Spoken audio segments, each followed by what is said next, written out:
It's been almost a full year now since I dropped the quiet quitting video that really changed my channel forever. This video went incredibly viral, got 1.8 million views, and had thousands of comments of people vehemently disagreeing and agreeing with what I was talking about. Now today we're going to get into some of the more interesting comments, arguments, some of the spicier comments, and see, is there any substance to what people are saying? Is this a legitimate movement? Or is it not? But before we get into those comments, let me first give you guys a refresher on what the term quiet quitting actually means. Now, quiet quitting got big on social media a year ago, with employees basically saying, look, we're gonna go into our jobs and work for the hours that we're supposed to. We're gonna get the job done that we're supposed to, that's in our job description, but we're not gonna go above and beyond at all. We're not gonna stay for extra time and take on extra responsibility. I'm here to get a paycheck, nothing more, nothing less, so I'm gonna do my job.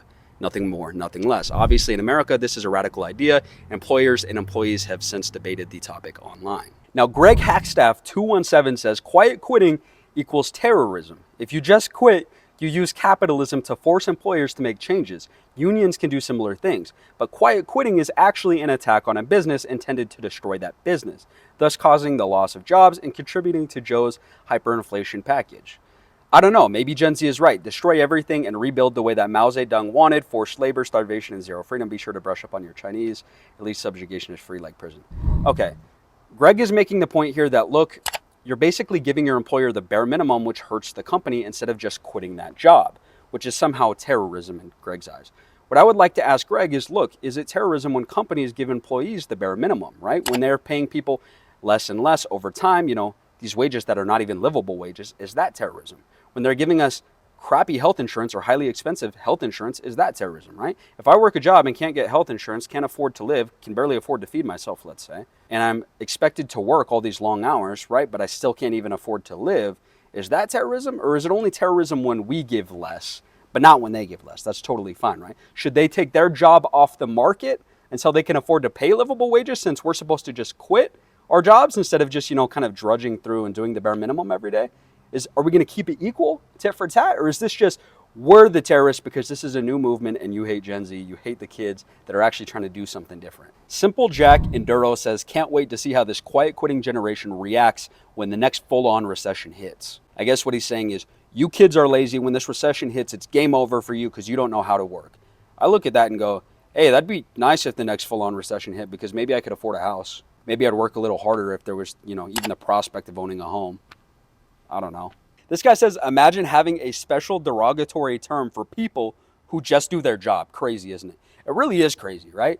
Like, quiet quitting is this big revolutionary idea that took over social media. But I kind of thought about it after my video went viral, is why did I go viral for basically saying, hey, it's okay that Gen Z does what they're supposed to, does the job that they were hired to do? It really is a crazy world that we live in, where that's like, oh my gosh, you communist.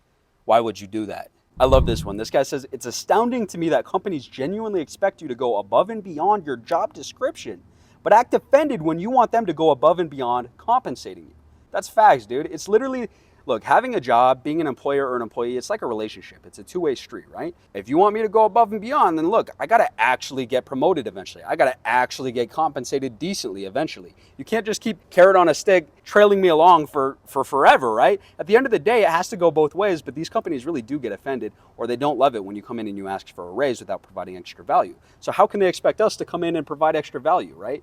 It's a two-way street. Filthy Casual 91 says, I worked at a Walmart in which an older lady on her shift had a heart attack and died a few hours into her shift.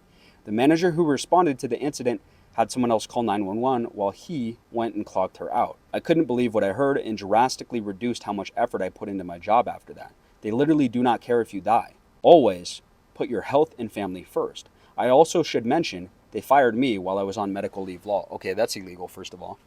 And then this guy comments, cry, underneath. That's, wow. These are the people we're sharing the planet with. And, God bless you, buddy. I hope that your heart softens and you find Jesus and you find love, But to the first comment, that's insane. Imagine you're on the floor having a heart attack and your boss is like, I got to clock him out. And he runs to clock you out. All of this video stuff aside, though, rest in peace to that lady who passed away. No human being deserves to be treated like that. And I pray that you're in a better place now. My dad always told me, you'll always be replaceable at work, but at home, you're irreplaceable to your loved ones. So get your priorities right.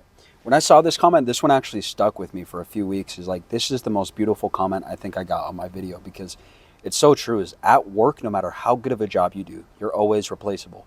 But at home, to your loved ones, you're really not. You know, there's nothing that's going to fill the void of losing a loved one, a parent, you know, a sibling. We should definitely kind of move through life with that in mind, is no job is worth our health.